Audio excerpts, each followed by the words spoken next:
बिस्मिल्लाहिर्रहमानिर्रहीम। अस्सलामु अलैकुम। नाज़रीन, दीनी मिसाइल में खुश आमदीद कहता हूँ। मेरी आज की इस वीडियो या आज का हमारा मसला ये है कि हैज़ व नफास के बाद पाकी के अयाम में नज़र आने वाले खून का क्या हुक्म है। नाज़रीन, आज हमारा डे है 212 यानी 212। तो चलिए नाज़रीन, चलते हैं इस सवाल के जवाब की जानिब।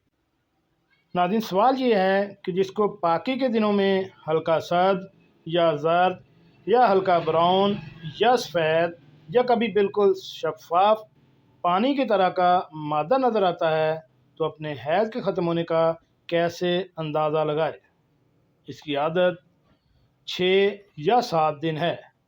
अब अगर छठे दिन या 7वें दिन इसको जर्द जर्द या हल्का ब्राउन रंग नज़र आए, तो क्या वो पाक शुमार होगी, या बिल्कुल खालिस सफ़ेदी जब नज़र आए तब पाक शुमार होगी।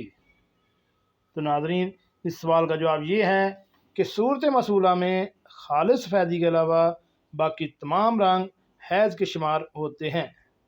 लिहाजा मज़कूर औरत की माहवारी की जो आदत मुकर्रर है, मसलन इसकी आदत 6 या 7 दिन यानी अयाम हैं, इन अयाम में आने वाला खून वो किसी भी रंग का हो, वो हैज़ का खून ही कहलाएगा। और जब खून आदत के अयाम से बढ़ जाए और खालिस सफ़ेदी के अलावा किसी भी रंग का हो, चाहे सर्द या जर्द या ब्राउन रंग का, तो ये औरत इंतज़ार करे।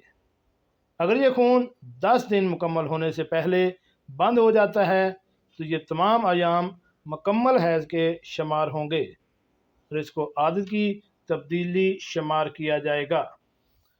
लेकिन दूसरी सूरत में अगर ये खून आदत के अयाम के बाद 10 दिन से भी ज़्यादा बढ़ गया, तो सूरत में आदत के मुताबिक 6 या 7 दिन जो आदत के अयाम हों वो हैज़ के होंगे और बाकी अयाम इस्तिहासा के खून शुमार होगा।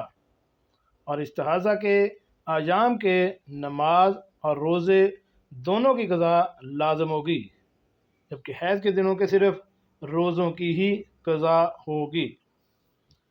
नाज़रीन, ये फतवा नंबर भी दिया गया है और इस फतवा को देने वाले अल्लामा मोहम्मद यूसुफ साहब बनौरी टाउन वाले जामिया उलूम इस्लामिया वाले हैं।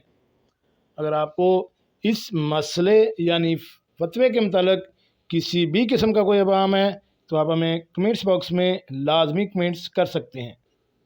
और ऐसी मालूमाती वीडियो हासिल करने के लिए मेरे इस चैनल दीनी मसाइल को